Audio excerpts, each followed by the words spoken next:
नमस्कार दोस्तों। आज एमसीक्यू का हमारा दूसरा क्लास है। पिछले क्लास में आपने देखा था आधुनिक भारत का इतिहास, जो आप महेश बंडवाल से देखे थे, आधुनिक भारत का इतिहास। इसमें पिछले क्लास में हमने बात किया था इस फर्स्ट पृष्ठ का एमसीक्यू, ठीक है, और सेकंड पृष्ठ का भी एमसीक्यू हो चुका था, क्योंकि आधुनिक भारत के इतिहास में से यूरोपीय कंपनी का आगमन यहाँ पे है। ये 2 पेज में था, तो 2 पेज से कुल 55 प्रश्न बने थे, ठीक है। और पूरे 55 प्रश्न का हमने उसमें डिस्कशन कर लिया था एमसीक्यू के रूप में। आज की क्लास में हम बात करेंगे, ये जो टॉपिक दिख रहे हैं, ईस्ट इंडिया कंपनी और बंगाल का आगमन, ठीक है, बंगाल के नवाब। तो इसका हम एमसीक्यू देखेंगे, और इसके बाद इसमें जो भी दिख रहा है ये एक पेज है, और इस एक पेज का आप सबसे पहले अध्ययन कर लें ओवन लाइनर के रूप में ही, और फिर प्रैक्टिस के लिए हमारे वीडियो पर आ जाएं।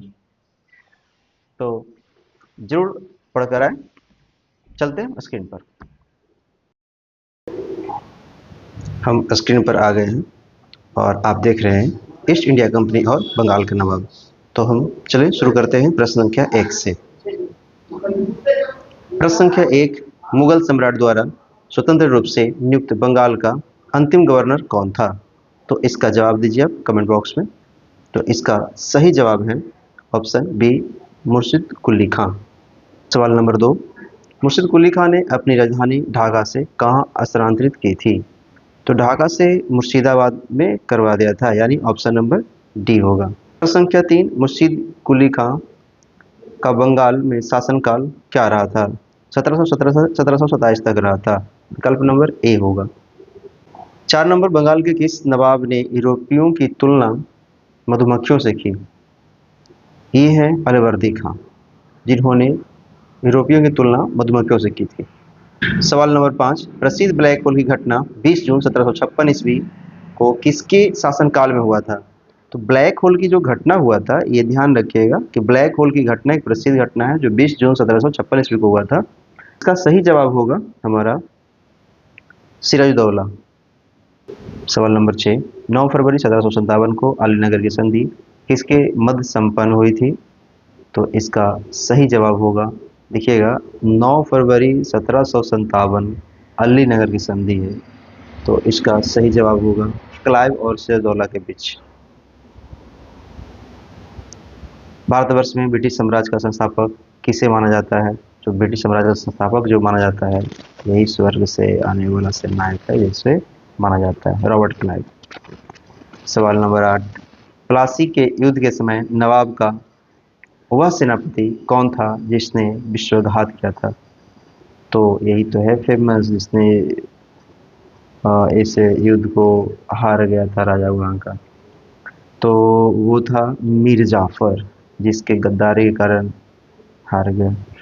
सवाल नंबर 9, प्लासी के युद्ध 23 जून 1757 के समय मुगल बादशाह कौन था? जब प्लासी का युद्ध हो रहा था उस समय का मुगल बादशाह कौन था? तो इसका सही जवाब होगा आलमगीर द्वितीय। प्लासी युद्ध के पश्चात अंग्रेजों ने किसे बंगाल का नवाब बनाया था? तो इसके बाद जो बंगाल का नवाब बनाया गया था मीर जाफर को। तो सही जवाब होगा ये। भारत में ब्रिटिश प्रभुत्व की शुरुआत किस युद्ध से मानी जाती है? तो ब्रिटिश प्रभुत्व का शुरुआत जो माना जाता है वो प्लासी का युद्ध ही होगा, तब से ये प्रभुत्व उसका बढ़ गया है भारत पर अंग्रेजों का। सवाल नंबर 12 प्रश्न है, 1760 ईस्वी में अंग्रेजों ने मीर जाफर को हटाकर किसे बनाया था? मीर जाफर थोड़ा काम नहीं कर रहा होगा, तो उसको हटा करके उसके दामाद मीर कासिम था, तो उसको बना दिया था वहाँ का नवाब। सवाल नंबर 13, 22 अक्टूबर 1764 ईस्वी को बक्सर के युद्ध में अंग्रेजों ने किसे पराजित किया था? 22 अक्टूबर 1764 को अंग्रेजों ने बक्सर के युद्ध में किसे पराजित किया था? तो उसमें सुजाउद्दौला भी था, सालम द्वितीय भी था, मीर कासिम भी था, सभी था, यानी उपरोक्त में से सभी हो जाएगा इसका जवाब। प्रश्न संख्या 14, बक्सर के युद्ध के समय ब्रिटिश सेना का सेनापति कौन था? जब बक्सर का युद्ध हो रहा था उस समय ब्रिटिश सेनापति उसमें गवर्नर तो कोई और होगा। गवर्नर जो था, बता दूं आपको कि उस समय का governor Henry Vansittart, Henry Vansittart था उस समय का गवर्नर, अंग्रेज गवर्नर,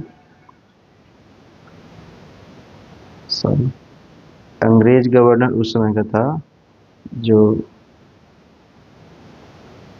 गवर्नर वेंसी टार्ट था। तो ये ध्यान रखिएगा कि अंग्रेजी जो गवर्नर था वेंसी टार्ट था। इसे राजनीतिक और सैनिक सारा शक्ति इसी के पास होता था, लेकिन जो सेना कंट्रोल करने वाला था उस समय वो था कौन, ये पूछा जा रहा है इसमें। तो आप बताइए इसका जवाब, सही जवाब क्या होना चाहिए? सही जवाब होगा हेक्टर मुनरो। सवाल नंबर 15, बक्सर के युद्ध के समय बंगाल का नवाब कौन था? बक्सर के युद्ध के समय बंगाल का नवाब कौन था? फिर से मीर जाफर ही हो गया था, मीर कासिम को बनाया था। और मीर कासिम क्या किया ना कि कुछ अंग्रेज के विरोध में कुछ गतिविधि करने लगा, तो मीर कासिम को हटा दिया और घोषित कर दिया मीर जाफर को। लेकिन तब तक उस सेना बना लिया था ये, और अंग्रेज से लड़ने के लिए रेडी था, लेकिन उसको तो हटा ही दिया गद्दी से, फिर से मीर जाफर को ही बना दिया। तो आप याद रखिएगा कि जब बक्सर का युद्ध हुआ था उस समय का बंगाल का नवाब मीर जाफर था। तो सही जवाब बी होगा। प्रश्न संख्या 16 इलाहाबाद की प्रथम संधि 12 अगस्त। देखिए, इलाहाबाद की प्रथम संधि, दो संधि हुआ था, एक हुआ था 12 अगस्त 1765 को और दूसरा हुआ था 16 अगस्त 1765 ईस्वी को। ठीक है, तो जब इलाहाबाद की प्रथम संधि हुई थी वो किसके मध्य हुआ था? तो एक तो अंग्रेज था और दूसरा था क्लाइव शाह द्वितीय। तो सही विकल्प होगा डी।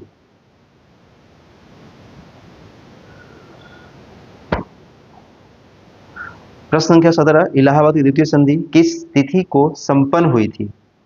तो दूसरा संधि देखिए आ गया यहाँ पे, तो सही जवाब होगा 16 अगस्त। किस संधि से अंग्रेजों को बंगाल, बिहार और उड़ीसा की दीवानी मिली? दीवानी किस संधि से मिला था, इस बात को देखना होगा। तो इसका सही जवाब होगा इलाहाबाद की संधि हुआ था, उसी के बाद पूरी तरह से राजनीति और हर तरह का कंट्रोल मिल गया था अंग्रेजों को। बिहार में, बिहार हो गया, बंगाल हो गया, उड़ीसा, तीनों का, बिहार, बंगाल, बिहार, उड़ीसा। प्रश्न संख्या 19, स्वर्ग से उत्पन्न सेनाएं किसे कहा जाता है? तो ये है रॉबर्ट क्लाइव। 20 नंबर, बंगाल में द्वैत शासन की स्थापना किसके द्वारा की गई थी? तो रॉबर्ट क्लाइव। 21 नंबर सवाल, सिराजदौला के आक्रमण के समय अंग्रेजों ने किस द्वीप पर शरण ली थी? तो जो अंग्रेज सिराजदौला जब आक्रमण किया था तब अंग्रेज लोग भाग करके चले गए थे फुल्टा द्वीप पर। तो सही जवाब होगा फुल्टा द्वीप। सिराजदौला के आक्रमण के समय कलकत्ता का गवर्नर कौन था? जब सिराजदौला के आक्रमण किया गया था उस समय वहाँ का कलकत्ता का गवर्नर कौन था, ये पूछा जा रहा है। उस समय का जो गवर्नर था ना, जो उसका नाम है गवर्नर ड्रेक। सही जवाब होगा डी। बनारस की संधि किस वर्ष संपन्न हुई थी? तो 1773 ईस्वी में बनारस की संधि 1773 ईस्वी में संपन्न हुआ था। हैदराबाद राज 1724 ईस्वी के संस्थापक, देखिए हैदराबाद जो राज है ना, इसका स्थापना हुआ 1724 ईस्वी में, और इसका जो स्थापना किया था वो कौन किया था? तो ये ध्यान रखना आपका कि हैदराबाद का स्थापना किया था निजाम उल मुल्क। सही जवाब होगा डी। 25 नंबर, अवध राज्य के संस्थापक सआदत खां को किस नाम से जाना जाता है? तो सआदत खां का एक अन्य नाम है, वो क्या है वो क्या है वो पूछा जा रहा है आपसे इसमें। इसका सही जवाब होगा बुरहान उल मुल्क। तो सआदत खां का दूसरा नाम है बुरहान उल मुल्क। राज्य के संस्थापक के रूप में किन्हें जाना जाता है? ये भरतपुर राज्य, ध्यान रखना। और भरतपुर का स्थापना किया था वो चूड़ामन बदनसिंह ने किया था। कर्नाटक राज्य 18वीं शताब्दी के संस्थापक कौन थे? कर्नाटक जो राज्य है 18वीं शताब्दी में हुआ था और इसका संस्थापक कौन थे? तो ध्यान रखिएगा इसे, सही जवाब इसका होगा सआदतुल्ला खां। सआदतुल्ला खां, नाम में फर्क है, ध्यान रखना थोड़ा थोड़ा के खातिर। जयपुर राज्य की स्थापना 18वीं शताब्दी में किसने की थी? जयपुर राज्य जो है ना, इसका स्थापना 1870 में हुआ था। तो किसने की थी? सही जवाब होगा सवाई राजा जयसिंह, विकल्प नंबर ए। रुहेल पठान राज के संस्थापक कौन थे? तो इसका सही जवाब होगा मोहम्मद खां बंगस, विकल्प नंबर बी। मैसूर राज 18वीं शताब्दी के संस्थापक कौन थे? जो मैसूर राज है ना, इसका स्थापना भी 18वीं शताब्दी में हुआ था और इसका संस्थापक थे टीपू सुल्तान के पिता हैदर अली। बंगाल राज 1700, देखिए बंगाल राज 1717 से 1727 की स्थापना का श्रेय जो दिया जाता है वो किसको दिया जाता है? तो इसका श्रेय जाता है बंगाल राज का मुर्शिद कुली खां होना चाहिए। इसका मुर्शिद कुली खां इसका सही जवाब होना चाहिए और यही हो है भी, कंफ्यूज मत होइएगा, सही जवाब यही है। सवाल नंबर 32, किस काल को कुशल आक्रमणता की नीति कहा जाता है? तो किस काल को, ये ध्यान रखना, किस काल को कुशल आक्रमणता की नीति कहा जाता है?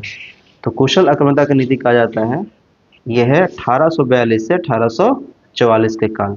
ध्यान रखिएगा। कौन सा गवर्नर था? देखिए अगला सवाल होगा ये। कुशल आक्रमणता की नीति 1842 से 1844 के काल को कहा जाता है। इस समय वहां का गवर्नर जनरल कौन था? तो ये था लॉर्ड एलेनवेरो, सही जवाब होगा बी। इलाहाबाद की संधि के समय बंगाल का नवाब कौन था? जब इलाहाबाद की संधि हो रही थी ना, उस समय बंगाल का नवाब कौन था? तो उस समय का बंगाल का नवाब नजमुद्दौला होगा, नजमुद्दौला, ठीक है ना। 34 का सही जवाब ए होगा, नजमुद्दौला। सवाल नंबर आखिरी इस वीडियोस का और आज के सेशन का 35 नंबर, अलीनगर की संधि 9 फरवरी, देखिए अलीनगर का संधि हुआ था और ये हुआ था 9 फरवरी 1757 ईस्वी को। किसके मध्य हुआ था?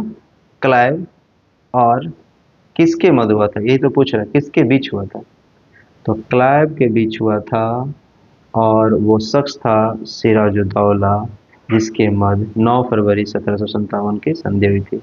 यही संधि के बाद तो फिर प्लासी का युद्ध हो गया, फिर उसके बाद 64 में बक्सर का युद्ध हो गया, यही शुरू होता है फिर।